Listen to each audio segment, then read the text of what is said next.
죄송한 마음이지만 그래도 이렇게 호야스 목사님 조정해 주셔서 참 저에게도 감회가 새롭고 저에게도 참 기대가 되는 그리고 감사한 시간입니다. 제가 이곳에 또 있으면서 그런 생각을 했습니다. 참 우리가 다른 문화 속에도 있지만 또 다른 언어권에 있지만 한 분 하나님을 예배할 수 있다는 것이 가장 은혜이고 그것만으로도 일본어 예배부가 존재하는 이유가 되는 줄 믿습니다. 이 공동체가 하나님의 목자의 신령을 가진 예수님의 제자로 성숙해지기를 소망합니다.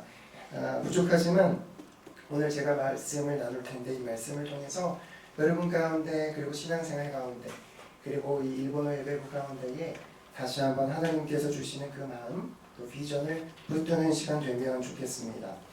제가 오늘 준비한 말씀은 고린도전서 9장 24절에서 27절입니다. 제목은 상을 받을 그 한 사람입니다. 오늘 본문에 보시면 사도 바울이 신앙생활과 복음 사역을 경주에 비유합니다. 먼저 바울은 자신이 감당하고 있는 복음 사역을 경주에 비유하고 있는데 23절 저희가 읽지는 않았지만 23절에 보시면 이런 말씀이 있습니다. 나는 복음을 위하여 모든 것을 행한다. 그러니까 바울은 이 복음 사역이라는 것이 그에게 최소한 끝까지 달려가야 하는 경주와도 같았던 것입니다. 그리고 24절을 보면 바울은 그 권면을 고린도 교회 성도들에게 확장시켜서 권면합니다. 24절인데 너희도 상을 받도록 달려야 한다. 이 말씀은 복음 사역자들, 목회자들만을 위한 말씀이 아니라 그러니까 예수님을 구주로 믿고 예수님을 믿고 따르며 살아가는 그 모든 신자들, 성도에게 주시는 말씀인 것입니다.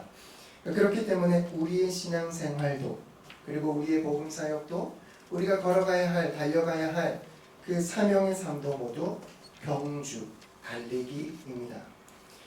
그런데 여러분 우리가 다 달려본 바가 있겠지만 모든 경주에는 어려움이 있습니다. 처음 마음을 지키기가 쉽지 않다라는 것입니다. 여러분 신앙생활도 그렇습니다. 처음에는 굉장히 뜨거운 마음으로 시작합니다. 예배를 드릴 때마다 감격이 있고 말씀을 들을 때마다 감사가 생깁니다. 공동체 안에서 소그룹을 하며 기대가 있고 기쁨을 누립니다. 그런데 시간이 지나면 익숙함이 찾아옵니다. 어느새 예배 드리는 것도 말씀 드리는 것도 말씀을 듣는 것도 또 기도하는 것도 교제하는 것도 다 익숙해지게 됩니다. 사역도 마찬가지인 것 같습니다. 저도 이렇게 돌아보면 처음 사역했을 때 그리고 지금 이렇게 돌아보면 처음에는 하나님께 쓰임받는 감격이 매우 큽니다. 기대도 되고 감사가 큽니다. 그러나 시간이 지나면서 책임의 무게가 느껴지고 또 맡겨진 일을 감당해야 된다는 그 부담이 찾아오게 됩니다. 내려놓을 수는 없지만 계속 붙들고 가기에는 뭔가 버거운 마음이 찾아올 때가 있다는 겁니다. 바로 그때 바울은 오늘 말씀을 통해서 우리를 이렇게 깨우치는 겁니다. 여러분 우리는 지금 신앙의 경주, 사명의 경주를 하고 있습니다. 이것이 바울의 도전입니다.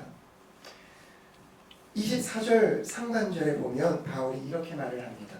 운동장에서 다름질하는 자들이 다 달릴지라도 오직 상을 받는 사람은 한 사람인 줄을 너희가 알지 못하느냐.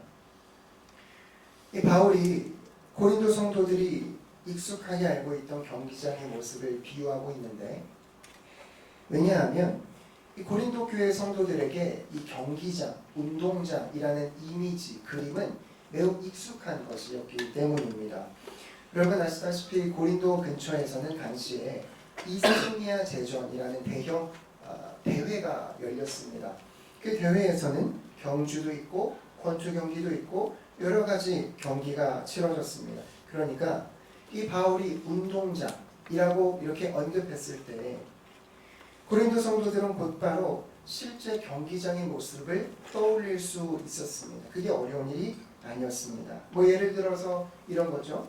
트랙 위에서 힘껏 달리고 있는 선수들 그리고 결승선을 향해서 마지막 힘을 내는 그런 사람들의 모습들 그리고 관중석에서 터져나오는 함성 또 마침내 승자에게 주어지는 어떤 상, 이런 것들을 다 떠올릴 수 있었습니다. 그래서 바울은 그들에게 익숙했던 이러한 그림, 모습을 가지고 신앙생활 그리고 복음 사역에 대해서 설명하고 있는 것입니다.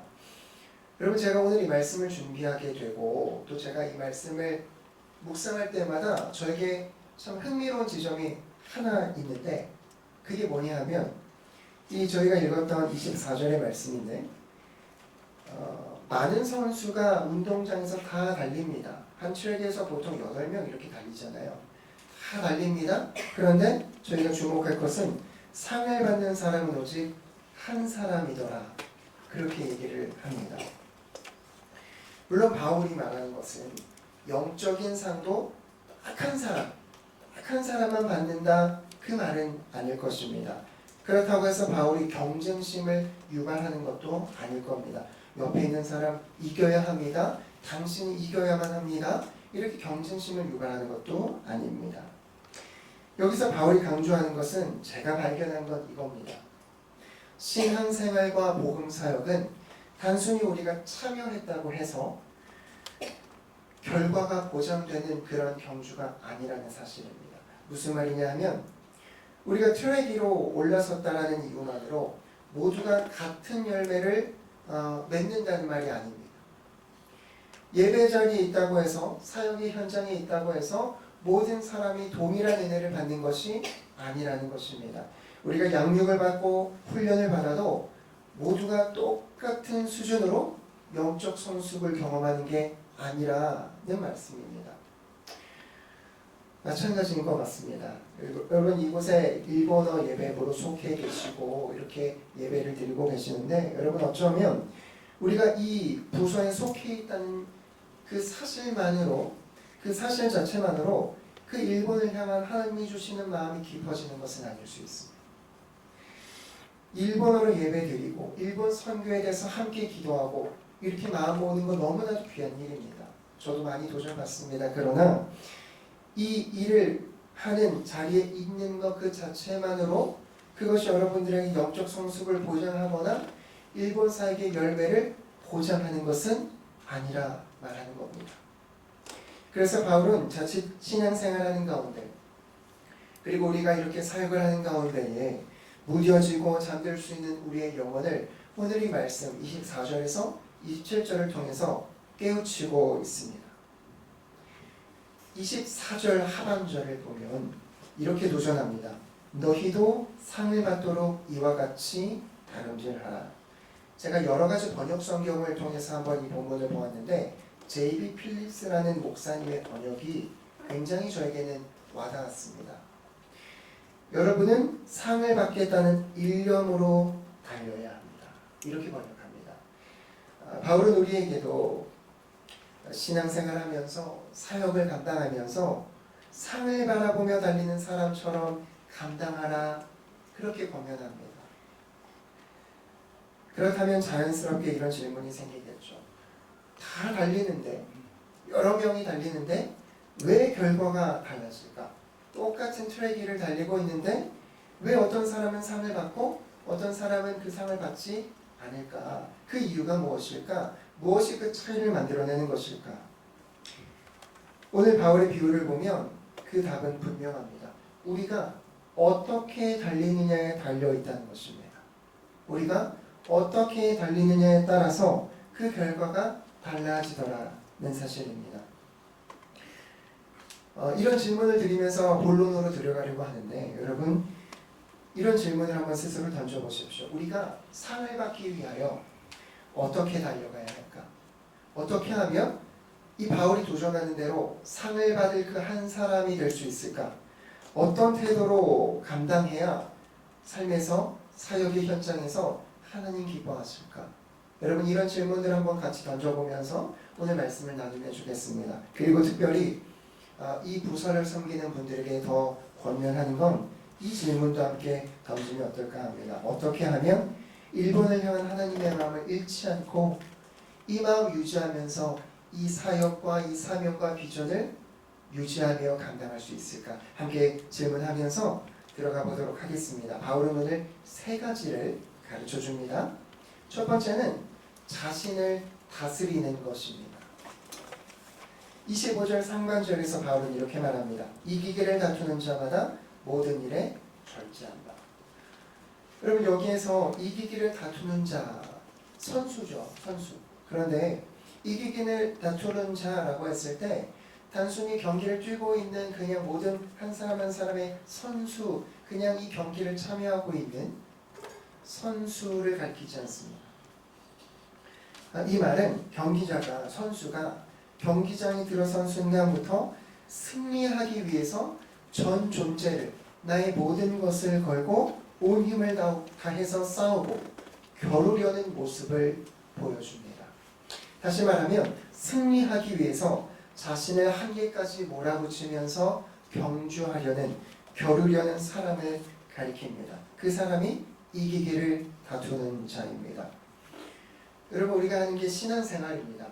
이렇게 예배하고 기도하고 말씀 듣고, 이게 다 신앙생활입니다. 그런데 이 신앙생활은 어떤 고상한 교양 활동이 아닙니다. 우리가 감당하고 있는 사역이라는 것도 시간이 남아서 하는 그냥 취미 활동 정도가 아닙니다. 마음이 내킬 때 참여하는 봉사 활동도 아닙니다. 바울은 지금 이 신앙생활과 복음사역을 선수의 절박함, 경기장이 들어선, 승리를 하기 위해서 경기장이 들어선 선수의 절박함과 진지함을 가지고 설명하고 또 오늘 우리에게 도전하고 있습니다. 그런데 그런 선수는 어떻게 해야 된다고 말합니까? 모든 일에 절제한다라고 얘기합니다. 앞서 말씀드렸듯이 고린도 성도들은 운동장과 경기, 그리고 선수와 승부의 치열함이 무엇인지를 잘 알고 있었습니다. 경기가 얼마나 치열한지, 선수들이 승리하기 위해서 얼마나 애를 쓰고 있는지, 어떻게 준비하고 있는지를 알고 있었습니다. 그래서 이 바울은 고린도 교회 성도들을 향해서 이렇게 도전했던 것입니다. 여러분이 잘 아는 그 경기처럼, 여러분이 잘 알고 있는 그 경기를 뛰는 선수처럼 여러분 신앙생활도 그렇게 해야 합니다. 복음사역도 그렇게 감당해야 합니다. 그렇게 여러분을 다스려야 합니다. 이게 바울이 주는 첫 번째 도전입니다. 그럼 경기에서 상을 받겠다는 사람이 어떻게 살아갈까요? 경기 당일만 준비할까요? 그렇지 않습니다. 경기 전부터 나의 생활의 전체 습관부터, 시간부터, 먹는 거, 자는 거, 그 모든 것들을 다 조절하고 컨디션을 조절합니다. 습관도 정리하고, 때로는 내 경기력에 지장을 줄 수 있을 것 같은 관계가 있다면 만나지 않습니다. 상황을 조정합니다. 그렇다면 여기서 우리가 잠시 생각해 볼 단어가 하나 있는데 절제라는 단어입니다. 절제. 바울이 말하는 절제라는 건 단순히 참는 것이 아닙니다. 그래, 하지 않아야지. 이번에는 하지 않아야겠어. 이렇게 그냥 단순히 참는 것 정도가 아닙니다. 하고 싶은 것을 억누르는 것도 아닙니다. 그렇다고 해서 금욕주의도 아닙니다. 하나님이 주신 삶의 좋은 것들을 내가 다 포기하고 모두 버리겠다, 이런 것도 절제가 아닙니다. 이 바울이 말하는 절제라는 것은 목표를 향해서 흐트러지지 않도록 나를 다스리는 것입니다. 그게 절제입니다. 여러분, 목표를 향해서 달려가는데 에너지가 새어나가면 안 됩니다. 그렇죠? 그런 것처럼 내가 목표를 이루기 위해서 이 에너지 낭비하지 않겠다, 새어나가는 구멍을 막겠다, 이것이 뭐라고요? 절제하는 것입니다. 마음과 생각과 감정을 뒤흔드는 잡음들이 생겨납니다. 여러분, 그런 것들을 줄이겠다고 하는 태도가 바로 절제입니다. 무엇이든지 할 수 있지만 모든 것이 다 유익한 것이 아니라는 사실을 내가 알고 그렇게 내가 행하지 않는 것이 절제입니다. 여러분, 여기에 보면 바울이 굳이 절제하라고 하면서 모든 일에 절제하라고 합니다. 모든 일에. 신앙생활의 일부 영역에서만 적용되는 것이 아니라는 거겠죠. 우리가 예배하고 기도하고 말씀 듣고 사역할 때만 필요한 태도가 아닙니다. 우리의 말과 감정, 관계, 시간을 사용하는 것, 소비하는 것, 휴식을 취하는 것, 일상의 어떤 루틴 같은 것, 그 모든 삶 전체에서 우리는 뭐 해야 한다? 절제해야 한다. 그런 말을 합니다. 내 삶의 전부가 신앙생활의 경건과 복음사역의 열매를 위해서 정렬되는 것, 그렇게 정렬되는 것, 그게 바로 바울이 말하는 절제입니다. 여러분 잘 아시는 대로 바울도 이렇게 살았습니다. 복음사역을 끝까지 감당하기 위해서 뭐 했냐면 자신을 다스렸습니다. 그 삶을 정렬했습니다. 하고 싶은 대로 하고 편한 대로 다 하고 그렇게 경주하려고 하지 않았습니다. 여러분 말씀을 다 알고 계시겠지만 이 바울은 하나님 나라를 위해서 복음 사역을 위해서 자유도 내려놓고 자기 권리도 양보하고 삶의 방향을 분명히 세우면서 그렇게 달려갔습니다. 그리고 그 바울이 오늘 우리에게 이렇게 권면하는 겁니다. 여러분도 신앙의 경주를 달리는 사람이라면 복음 사역을 감당하고 있는 사람이라면 모든 일에 절제해야 합니다. 이기기를 다투는 사람이라면 여러분 뭐 해야 된다고요? 반드시 절제해야 합니다. 바울이 권면합니다. 무엇을 우리는 절제해야 할까? 그건 여러분들이 한번 생각해 보셔야 돼요. 사람마다 다를 수 있습니다. 감정이 문제가 될 수 있습니다. 말의 습관이 될 수 있습니다. 관계의 문제가 될 수도 있고 누군가는 시간의 문제가 될 수 있습니다. 누군가는 소비하는 습관, 욕구들 이런 것들이 될 수 있습니다. 이처럼 우리는 자기의 권리를 주장하는 것, 욕구를 채우는 것, 생활의 방식 등 이런 것들을 스스로 통제할 줄 알아야 합니다. 기억합시다. 첫 번째는 상을 받을 그 한 사람은 절제합니다. 이제 두 번째 생각해 보도록 하겠습니다. 두 번째는 목적을 놓치지 않는 것입니다. 26절 상반절 보면 바울이 이렇게 말을 합니다. 그러므로 나는 다름질하기를 향방 없는 것 같이 아니하고 싸우기를 허공을 치는 것 같이 아니하며 이렇게 얘기합니다. 다시 한번 바울은 경기장의 그림을 가져와서 설명합니다. 이번에는 달리기와 권투입니다. 여러분 신앙생활에서 우리가 복음 사역을 하면서 사명을 감당하면서 정말 중요한 거 많은데 우리가 놓치지 않아야 되는 그게 하나가 있다면 방향을 잃지 않는 것입니다. 목적을 잃지 않는 거예요. 반대로 우리가 신앙생활하고 복음사역을 감당하면서 정말 위험한 것은 방향을 잃는 겁니다. 목적을 잃어버리는 것입니다. 달리기 할 때 가장 중요한 건 여러분 방향입니다. 아무리 열심히 뛰어도 방향을 잃으면 결승선에 도착할 수가 없습니다. 몸은 움직이고 있는데 땀은 흘리고 있는데 결승선은 점점 멀어집니다. 왜 그래요? 방향이 달라서 잘못 방향을 잡아서 그런 겁니다. 마찬가지로 권투도 아무리 주먹을 이렇게 휘둘려도 맞춰야 할 그 표적이 없으면 아무 의미 없습니다. 아무리 움직이고 소리도 나고 내가 땀을 뻘뻘 흘려도 상대방은 그대로인 이유가 있습니다. 왜? 표적을 맞추지 않았기 때문에 그렇습니다. 이것이 바로 바울이 말하는 허공을 치는 상태입니다. 바울이 이 비유로 경계하는 상태는 결국은 이렇게 정리할 수 있습니다. 열심은 있는데 목적이 흐려진 상태, 이걸 우리가 경계해야 한다는 것입니다. 바쁘게 움직입니다. 그런데 왜 이걸 하는지를 모르는 겁니다.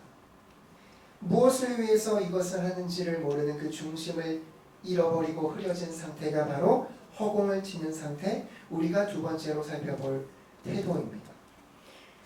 여러분 신앙생활을 하면서 우리가 또 사역을 감당하면서 정말 위험한 순간이 다시 한번 이렇게 방향을 잃어버릴 때입니다. 목적을 잃어버릴 때입니다. 계속 내가 무언가를 하고 있으니까 내 신앙이 살아있는 줄로 착각할 수 있습니다. 내가 계속 무언가를 위해서 움직이고 있으니까 나는 하나님 앞에 괜찮다고 여길 수 있습니다. 내가 열심히 하나님 앞에서 사역하고 있으니까 하나님 기뻐하시겠지, 하나님 앞에서 내가 잘 살아가고 있다라고 생각할 수 있더라는 것입니다. 그런데 목적을 놓치면 아무리 우리 열심히 대단해도 공회전이 됩니다. 운전을 다 하시죠? 운전하다 보면 공회전이 될 때가 있거든요. 엔진 소리는 요란한데 앞으로 나아가지 않는 것입니다. 분주한데 열매가 없고 수고는 하는데 기쁨이 사라집니다. 헌신하는데 마음은 점점 지쳐만 가는 것입니다. 뭐가 문제예요? 목적을 잃어버린 것입니다. 그래서 바울이 우리에게 도전합니다. 향방 없이 달리지 마라. 허공을 치듯 싸우지 마라. 다시 말해서 목적 없는 열심에 자신을 소모시키지 말라. 이렇게 도전합니다. 여러분 사역하다 보면 해야 할 거 되게 많습니다. 저도 얼마 전에 칼세미나도 치렀고 또 기쁨 감사 예배도 했고 또 개인적인 또 여러 가지 사역을 하고 있는데 준비해야 할 것도 많고 챙겨야 할 사람도 많고 그것만 하면 그래도 괜찮은데요. 생각하지 못한 변수들이 찾아옵니다. 그러다가 보면 어느새 우리에게는 중요한 질문을 잃어버릴 때가 있습니다. 내가 이거 왜 하고 있는 거지? 내가 무엇을 위해서 이것을 하고 있는 거지? 이런 질문을 놓칠 때가 있습니다. 신앙생활도 똑같습니다. 예배드리고 말씀 듣고 기도하고 사역하고 이 모든 것들을 하면서 어떨 때는 우리 안에 이런 질문을 잃어버릴 때가 있어요. 내가 왜 주님을 믿고 따르고 있는지, 내가 무엇을 바라보면서 이 믿음의 길을 걷고 있는지, 내가 왜 이 일본을 위해서 기도하고 있고 내가 왜 2시부터 이 시간을 참여해서 이 예배를 섬기고 있는지, 내가 왜 그 영혼들을 내 마음에 품고자 하는지, 이게 다 목적입니다. 여러분 이 목적을 우리는 되새겨야 합니다. 상을 받는 사람은 어떻게 합니까? 목적을 놓치지 않습니다. 이게 두 번째입니다. 마지막 세 번째 살펴보도록 하겠습니다. 세 번째는 방해물과 타협하지 않는 것입니다. 제가 지금까지 말씀 전한 내용을 좀 정리해보면 바울은 앞서서 먼저 모든 일에 절제하라고 했습니다. 절제하라. 그리고 이어서 향방 없이 달리지 말고 허공을 치듯 싸우지 말라 했습니다. 다시 말하면 경주하는 사람은 자기 삶을 다스려야 하고 동시에 목적을 분명히 붙들어야 한다라는 것입니다. 그런데 바울은 여기에서 한 걸음 더 나아갑니다. 목적을 알고 절제의 삶을 살려고 해도 그 다름질을 방해하는 것들과 타협하면 끝까지 달릴 수 없다고 말합니다. 그래서 바울은 27절 상반절에서 27절 상반절에서 이렇게 고백합니다. 내가 내 몸을 쳐 복종하게 하면. 여기서 두 가지 핵심 표현이 나옵니다. 두 가지가 나오는데 첫 번째, 내 몸을 친다 이렇게 얘기합니다. 이 말은 나를 가볍게 달래는 정도의 말이 아닙니다. 그러니까 그래 마음 한번 잘 잡아봐야겠다, 한번 다 잡아봐야겠다 이런 정도 수준이 아닙니다. 바울이 사용하는 이 표현에는 여러분 권투 선수의 경기를 한번 생각해 보시면 됩니다. 권투 선수가 상대를 정확히 가격하면 경기의 흐름이 단번에 꺾여 버립니다. 몸이나 다른 구석을 치면 그렇게 효과적이지 않습니다. 그런데 정확히 상대를 가격하면, 그러니까 눈 아래를 정확하게 맞추면 시퍼런 멍이 들고 경기는 거의 끝내버립니다. 이것이 바로 뭐냐면 내 몸을 치는 거예요. 내 몸을 치는 것이라는 건 내 방해가 되는 내 눈 아래를 정타로 쳐서 멍들게 하는 거예요. 그게 바로 내 몸을 친다라는 겁니다. 바울은 여기서 자기를 학대하겠다는 뜻이 아닙니다. 이 몸이라는 것이 악하다, 그래서 내가 이 몸을 미워하겠다, 그러한 말도 아닙니다. 문제는 하나님께 순종해야 되는 우리의 몸이, 우리의 육체가 욕망과 습관의 다스림을 받을 때 그때 문제가 되는 것입니다. 그러므로 바울의 고백은 이렇게 제가 정리해봤어요. 나는 내가 달려가야 할 경주를 방해하는 것이 고개를 들 때 거기에 쉽게 끌려가지 않겠습니다. 내 삶을 거기에 붙잡지 못하도록 내가 나의 삶을 단호하게 다루겠습니다. 이것이 바울의 고백이었습니다. 그리고 이 말씀은 우리에게 이렇게 도전합니다. 여러분 우리가 신앙생활하면서 사역 감당하면서 많은 방해물이 있습니다. 저도 있습니다. 누군가에게는 물질이 될 수 있고요. 누군가에게는 나의 어떤 말의 습관이 될 수 있고, 누군가는 게으름일 수도 있고, 누군가는 반복되는 죄가 될 수도 있습니다. 또 누군가에게는 자기만 아는 중독, 유혹이 될 수도 있습니다. 어쩌면 여러분들에게도 이러한 방해물이 있을 수 있을 것 같습니다. 내가 사랑해야 함은 알지만 내 마음 같지가 않는 거예요. 저 일본 자매를 품고 형제를 품고 싶은 마음은 강렬하지만 마음같이 사랑이 생겨나지 않는 거예요. 내 연약함이죠. 문제는 이런 방해물들이 처음부터 생겨나지는 않아요. 처음부터 크게 다가오지는 않는다는 것입니다. 처음에는 작게 시작합니다. 이 정도는 괜찮겠지. 한 번쯤은 괜찮겠지. 남들도 이 정도는 하는데. 그렇게 조금씩 마음 안으로 파고드는 것이 우리를 방해하는 것들입니다.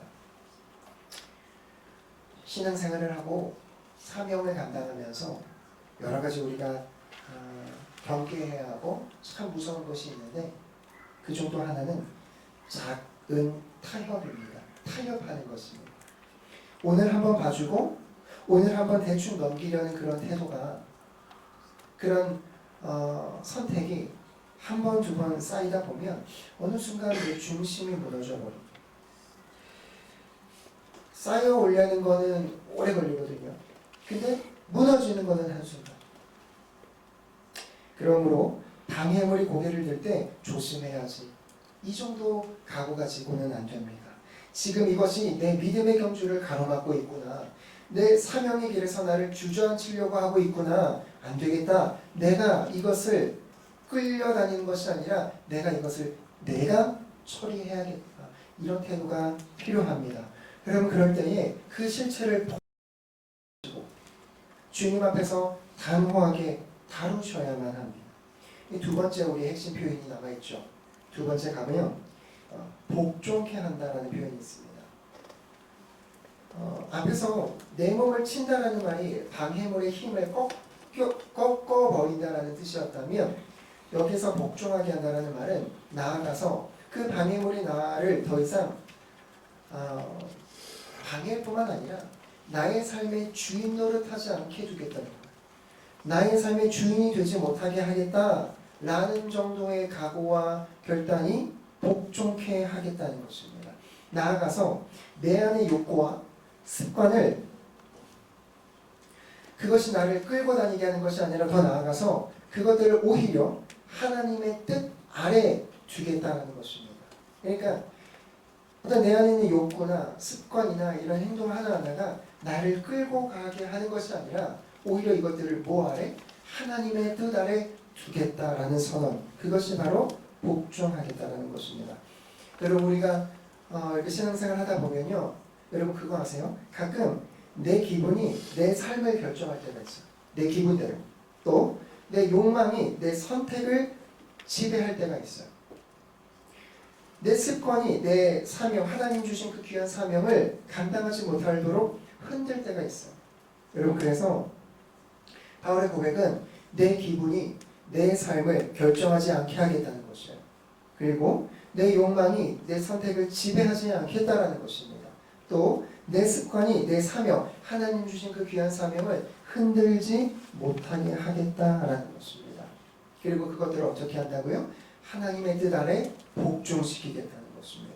더 나아가서 그 모든 것들을 오히려 나의 믿음의 재료로, 사역의 재료로 사용하겠다는 것입니다. 지금까지는 그것들이 나를 방해하는 것들이었다면, 이제는 오히려 그걸 내가 잡아서 내가 주인 노릇해서 오히려 내 믿음의 성숙을 위해서, 복음 사역의 확장을 위해서 내가 그것들을 재료 삼겠다라는 것.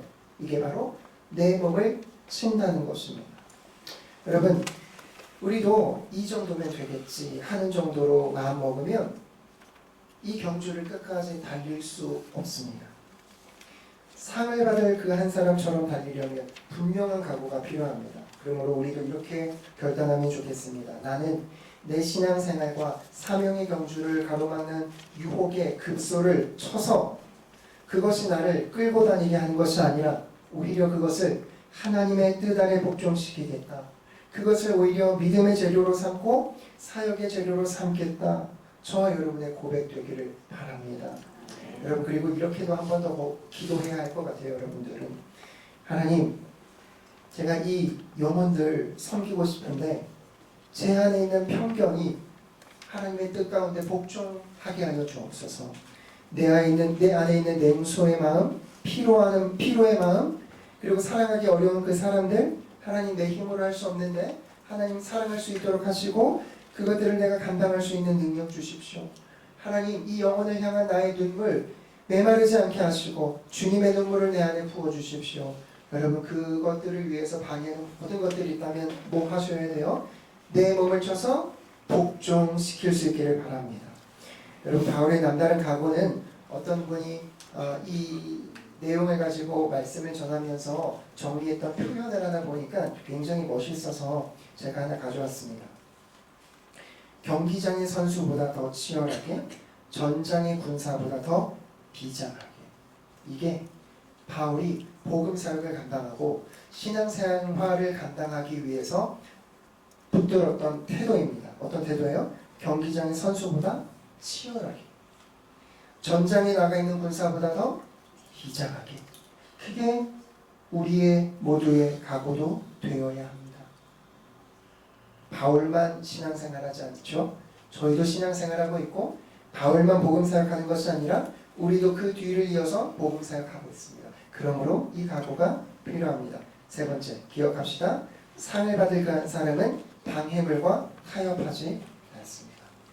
이제 말씀을 정리합니다.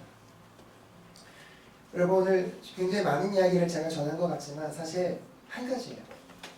상을 받을 그 한 사람처럼 달려야 한다.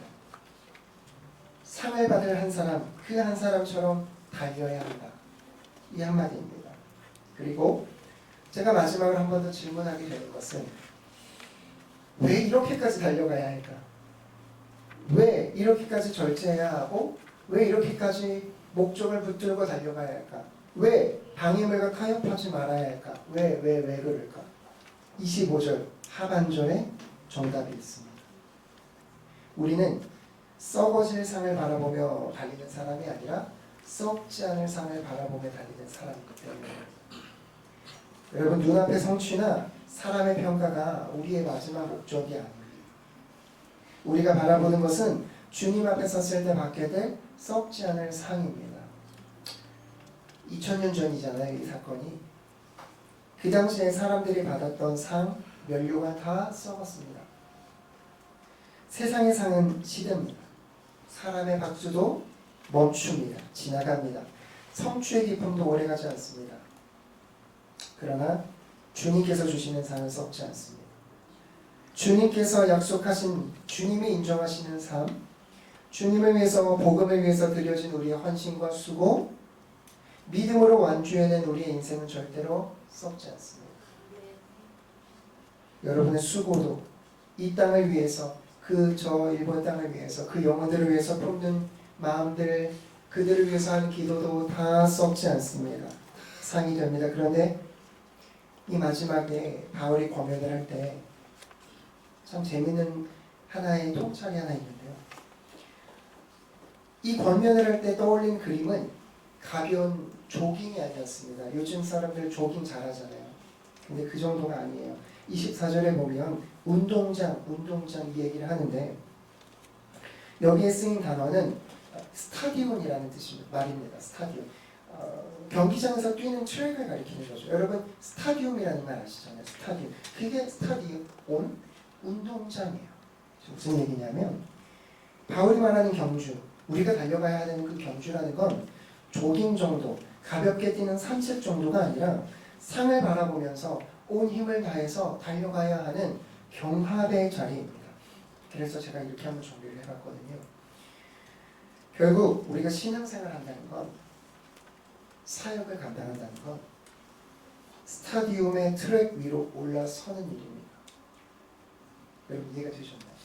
신앙생활하고 사역을 한다는 건 스타디움의 트랙 위로 올라선다는 거예요. 이거 무슨 얘기냐면 멀리서 구경하는 구경꾼, 관중석에 있는 관중이 아니에요. 관중석에 앉아서 박수만 치고 그런 사람이 아니에요. 주님께 부름받은 사람이고 복음 맡은 사람이고 예수님의 제자의 길을 걷는 사람으로서 믿음의 트랙 위에 서는 일, 그게 신앙생활 한다는 이야기입니다. 그리고 우리는 이미 그 트랙 위에 서 있습니다. 다시 한번 여러분 기억하셔야 되는 정체성은 우리는 관중이 아니라 선수입니다. 관중은 멀리에서 바라보고 평가할 수 있고 마음에 들면 박수치고 그렇지 않으면 물러서고 비판도 할 수 있습니다. 그러나 선수는 다릅니다. 선수는 직접 그 경기를 뛰어야 합니다. 숨이 차도 달려야 하고 결승선을 바라보아야 합니다. 넘어지고 싶을 때도 다시 자세를 고쳐야 하고 포기하고 싶을 때도 자신이 왜 이 경주를 하고 있는지를 떠올려야 합니다. 우리에게 필요한 것은 관중의 태도가 아니라 상을 바라보고 달리는 선수의 태도입니다. 그러므로 마지막으로 정말로 이렇게 권면하고 마칩니다. 여러분, 첫 번째, 절제하시기를 바랍니다. 두 번째, 목적을 놓치지 마시기를 바랍니다. 세 번째, 방해물과 타협하지 않기를 바랍니다. 여러분, 선수들에게 가장 영광스러운 일이 언제일까요? 선수들이 언제 가장 영광스러울까요? 경주 다 끝나고 상 받을 때. 우리도 이 기나긴 믿음의 경주, 그리고 고되고 숨이 차오르는 이 사명의 경주의 끝에 썩지 않을 상을 받을 그 한 사람들로 다 설 수 있기를 축복합니다.